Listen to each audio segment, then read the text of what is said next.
All right, guys, what's up? One Friday Fight Nights just wrapped up, and honestly, another kind of banger card by One Championship. A lot of you guys, a lot of MMA people, a lot of striking people, a lot of it just MMA YouTube channels don't cover one fight nights, one events, or anything like that. And I personally think it's a shame because there's some of the best strikers in the world in these cards. Like we have Nadaka, and I did a video about this earlier that actually a lot of you guys liked. So I kind of want to touch on it because he did fight in this card. But I believe he's probably one of the best strikers technique-wise in the world. Like pound for pound, obviously, like he's a 115er, but actually technique, timing, his critical thinking in the fight, and just the shots he selects, like everything he does is like super high level. Maybe one of the most high level strikers like we've ever seen. So I think it's kind of a shame for everybody to cover all the UFC events and stuff like that, but then we'll go out and have a One Friday Fight Night like this that's absolutely banger, like start to finish. Every single fight is insanely entertaining. It's free for everybody to watch on YouTube, and no one talks about it. So I wanted to cover this. I know the majority of the fights that we talk about on the channel are going to be obviously UFC fights. However, I just think it's kind of a shame because people kind of miss out on, if you're into MMA, most people are into MMA because they like, especially the more the casual side, because they like to see the violence, like to see the gnarly fights. Obviously the production quality on ONE FC isn't quite as good as UFC, especially on the Friday Fight Nights, but it's still very good. And the matchups, every single one of them, it's entertaining. It's what you like. We always talk about like, man, that card kind of sucked in the UFC. None of the cards in ONE FC suck for the most part because they're all striking matches, and the rule set is literally designed to make them entertaining striking matches. Rarely do you see over two boring fights on a card in ONE FC. I'm not gonna lie. And also they have, drop the mic, a little mix of everything, right? We got the first fight of the night, submission, and yes, that was like the only boring fight on the card was the submission grappling. But if you're into submission grappling, there you go, you get submission grappling fight. It wasn't super entertaining. The guys that were grappling, obviously good grapplers, but not the best of the best grapplers. And occasionally we do have MMA fights in One Championship, but for the most part, they're saved for the bigger pay-per-view events, and also, or they're placed really early on the card, and they're not super high-level MMA fights. This one, I don't think had a single MMA fight, but had some insane Muay Thai fights, and I think one kickboxing fight. Ugh. All right. Let's kick things off with, these names are super hard to pronounce, so we're going to kind of run through them and also watch this the other day. So some of them are a little bit, back in my memory, but Yunus Muni versus Jurari Isha. For the most part in this fight, Jurari was just kind of, piecing him up, and it was like back and forth, and then, landed a big shot in round two. The cool thing again about One Championship is we can go look at highlights, which is sick. You can't do that in the UFC channel. You can't just go like pick up highlights. Let's see if this plays though. Okay, not playing, but Southpaw versus Orthodox, and he dropped him with a big right hand. It was a good fight. This next fight, again, we're going back to back, and there a lot of the fights are at the lower weight classes in ONE FC, but again, for somebody who likes the sport, for somebody who is a lighter weight class, it's very entertaining because, first of all, the talent is at the lighter weight classes. People talk about not getting like big knockouts at lighter weight classes. They're nasty fights, man. These guys are just beating the shit out of each other for 3 whole rounds. There's no waiting around. They're still knocking people out, and it's the highest level of striking you can get. So to complain about like the weight class, for me personally, doesn't make sense. I think it's some of the more entertaining weight classes. Even in the UFC, like I think 155 and down is probably one of the more entertaining weight classes. You have all the heavyweights in the UFC that are literally just fat blobs brought off the street, minus like Tom Aspinall. But next, Ashia Senagawa versus Pepu. I cannot pronounce that, and I'm gonna make it. I'm gonna make some bad pronunciations there. So, honestly, really good back and forth fight. For the most part, the Japanese fighters in this card were actually just putting on a bit of a pace against the Thais and just landing a little bit more range. Let's see if we can watch the highlights on this one. Ooh, go brother, go. Nope, doesn't work either. Kind of similar to the last fight, they're dropping each other, but that Patois is just, that guy is so tough, and was making it a real dogfight, but just getting a little bit outlanded at range.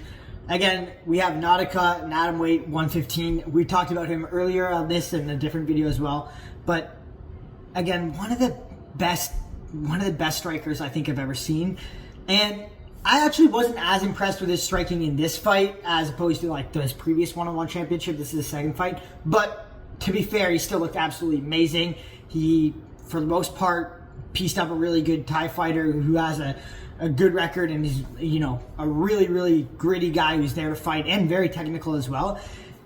He didn't land any like huge moments, but he was pretty much doing what he wanted to in this fight, like picking him at range, switching stances, looking really, really good with the boxing. His sweeps, Nadaka's very, very good at going in between techniques, like whether he's just like stabbing toe, like those front kicks like with his toes into your gut, whether he's blasting you with leg kicks, whether he's piecing you up with like a really nice boxing combination. You try to close the range, which happened in this fight. Banlulak.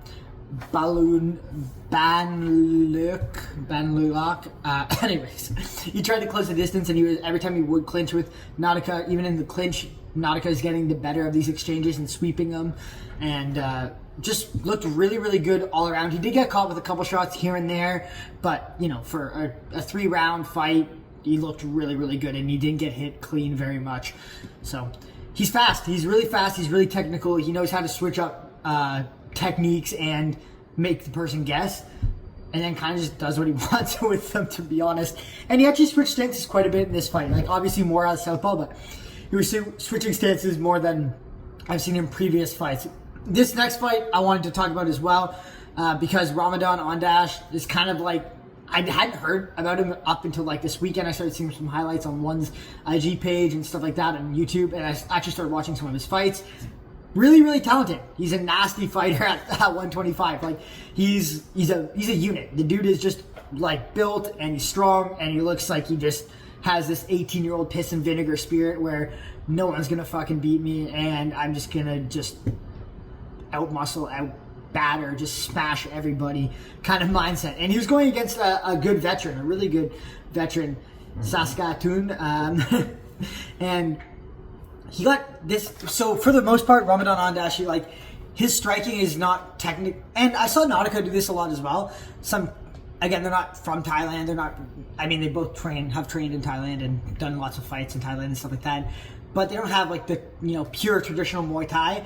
And both of these guys, you actually see them catching leg kicks. So they'll let the leg kick land, and then as it lands, they'll grab it and then try to throw back. Well, for the most part, Nadaka would grab it and then look to sweep, or look to pretty much look to sweep. But he would throw some counters back. Ramadan Ondash, every single time that leg kick was thrown, his hand was down here, but he was grabbing that kick and he was immediately throwing a straight right with like some serious power.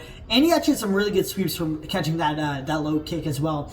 But, you know, catching low kicks is not something you're typically taught in Muay Thai. However, these guys do it very, very well. And you can see Saskatoon, I'm going to say his last name because I can actually pronounce that because it's like a Canadian country or some shit. I mean province, but you know. Anyways, you can see him like catching on that. Ramadan Ondash is always trying to reach down and catch that kick, and you try to fake the kick and then come over top with something, or fake the kick and then kick again. But Ramadan Ondash's reflexes, even though he kind of spams left hands, his reflexes are really good. The presets he has for tricks, like when he, or for tricks, for my mind's on skiing, I was skiing today. For combos and stuff like that, when he catches a kick or when he blocks something, are really, really good. He's always firing back. Like if he gets hit, he's like kind of Dutch style where he's like, not you go, I go. It's like you hit him, he's firing back right away. And he looked really, really good this fight. His boxing's pretty slick. He did get hit. He did get rocked in this fight. Both these guys rocked each other. But Ramadan Ondash, like I said, he's kind of like a fucking unit at 125. This guy's 5'6", so he's not huge for the height-wise for the division, but he is built like he is a thick boy. He must walk around like at least 150, because I weigh like 140, and I'm 5'3", and he's bigger than me, so he must be around 150 cutting down to 125, and he looks strong in there. His boxing's good, his leg kicks are good, his low kick, his teeps are good, but for the most part he's got a lot of power. He's there to push a pace, and he has a nasty left hand. Both of them have a nasty left hand, like a lead hook, but Ramadan Ondash has just got more power, and he's a little bit better with it. And it came down to that. Like, honestly, it came down to Ramadan Ondash basically just rocking him with the left hand and crushing him. What's up? I'm doing a YouTube video. Hello, it's me. How is the slim wave? Yeah, slim wave is good. You're skinny now? Sorry, girlfriend has entered the chat. You want to come say hi? No. Okay, well, you can't crawl under the table.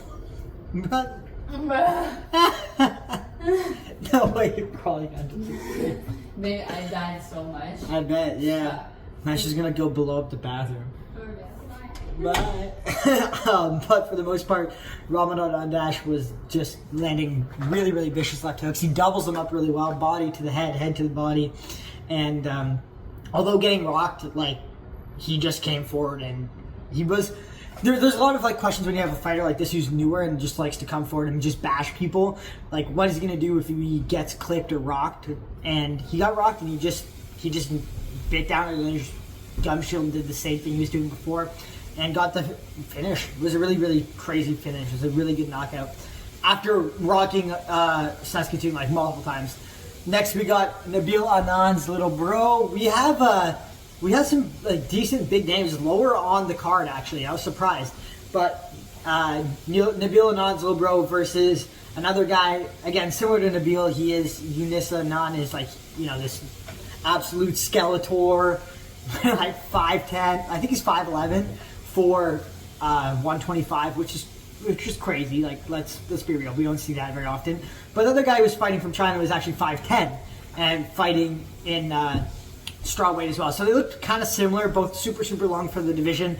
I think somebody like Ramadan Ondash just absolutely bashes these two because he's just going to outmuscle the shit out of them and he's going to have way more sting on his punches and he's going to walk through everything they throw at him. So there's something to being that tall, and we've seen Nabil Anand do like super well with that, but I think Yunus Anand is not quite there at his skill level for this weight class to deal with somebody like Ramadan, who's just gonna, like, you know, be big, strong, and not like super short for the division, but just walk forward and just throw everything he has with 100% power at you. Because if he hit Jonas Anand with any of those shots, Jonas Anand is like literally crumpling into a ball, like times 10. So, anyways, this fight was close between the two of them. Good matchup. I actually thought Louis Jun Chao from China, I thought he won the fight. You guys can let me know what you think in the comments if you actually watched any of the fights. But I thought he could have won the fight. It was close, but I think there's a little bit of, you know, hometown favoritism towards Yunus Anand. Louis Jun Chao was doing way better in the boxing and throwing, you know, a lot of output and landing the harder shots. So I thought he won the fight, but that's just me. 2 rounds to 1 probably. Kompet versus Kong Chai. This was a good back and forth fight.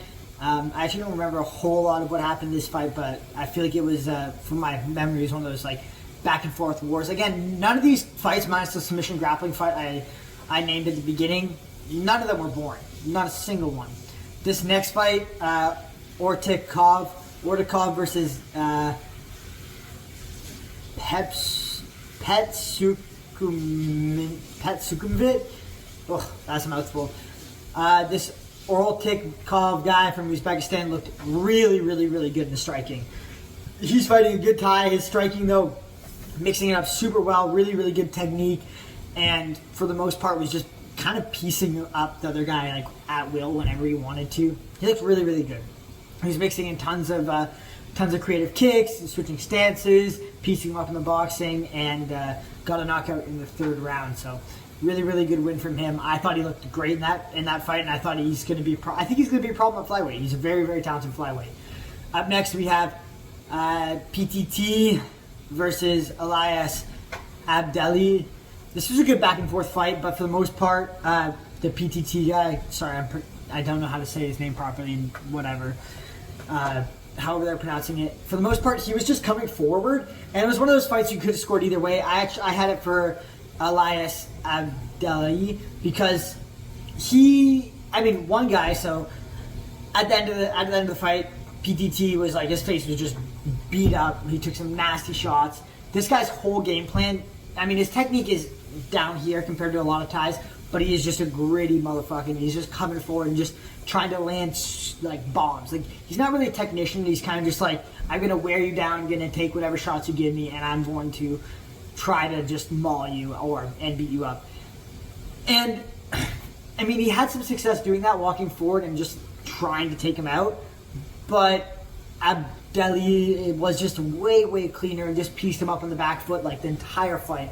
It was a close fight, but it was kind of like either you reward the forward pressure of PTT or you award like Elias Abdelli for just piecing him up at range, landing cleaner, landing more, and doing more damage. So I was happy it went to Elias. It was a split decision, but I thought it should have gone to Elias because even though he was on the back foot for the most of the fight, he was landing the way better shots, he was landing more shots, and he was causing damage. So I think that's the way the fight should have gone.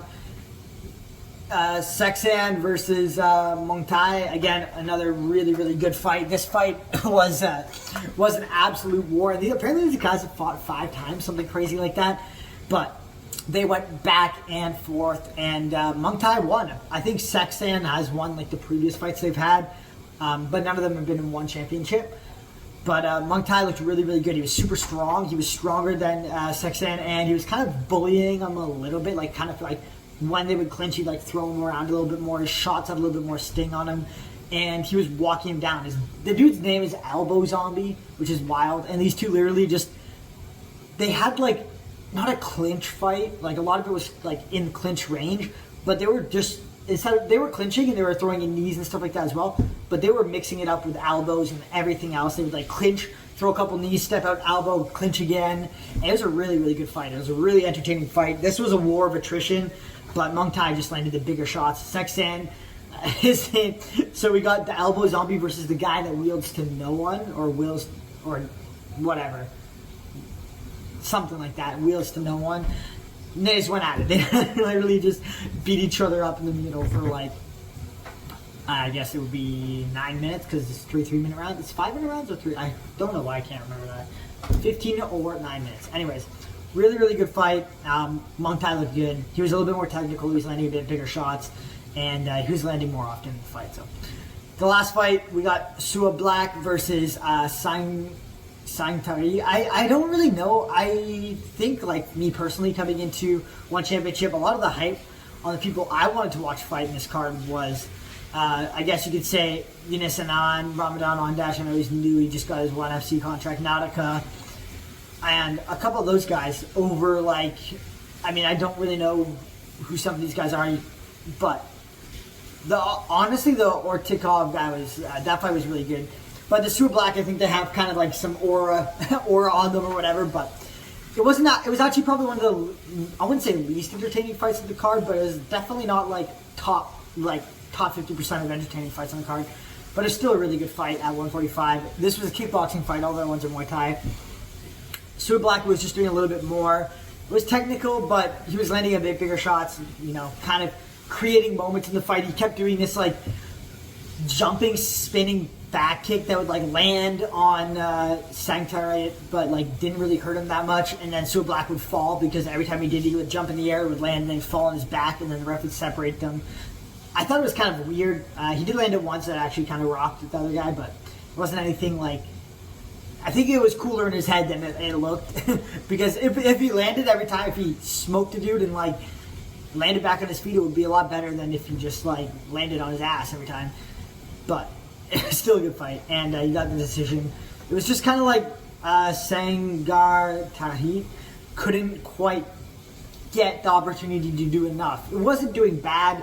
He wasn't like getting dominated or anything. And I think honestly, if it was 5 rounds, I think he probably would have made somewhat of a comeback and maybe won the fight.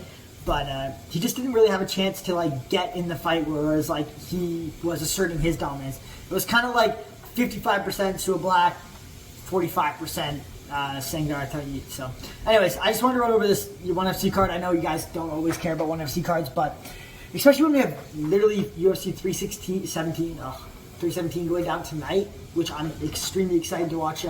Charles Duberong Oliveira versus Ilya Topuria, and also the flyweights as well. It's a big night for the UFC, so I'll probably drop this video tonight before that happens, even though nobody's going to watch it because they're watching the UFC breakdowns, predictions, and cards. But anyway, I thought it was a good fight card, and I think there's some big up-and-comers in ONE FC for like really talented strikers that have potential to become a big name in, you know, martial arts. We got like Ramadan Ondash, looked amazing, and he kind of has a bit of that it factor as well. Same with Nadaka, and obviously Nabil Anand's little bro, although I don't think he really won the fight. He didn't look bad, and there's a lot of star potential there, obviously being Nabil's little bro. So anyways, that's the ONE FC wrap up. I hope you guys enjoyed, and yeah, if you haven't already, like and subscribe. See you in the next video. Deuces.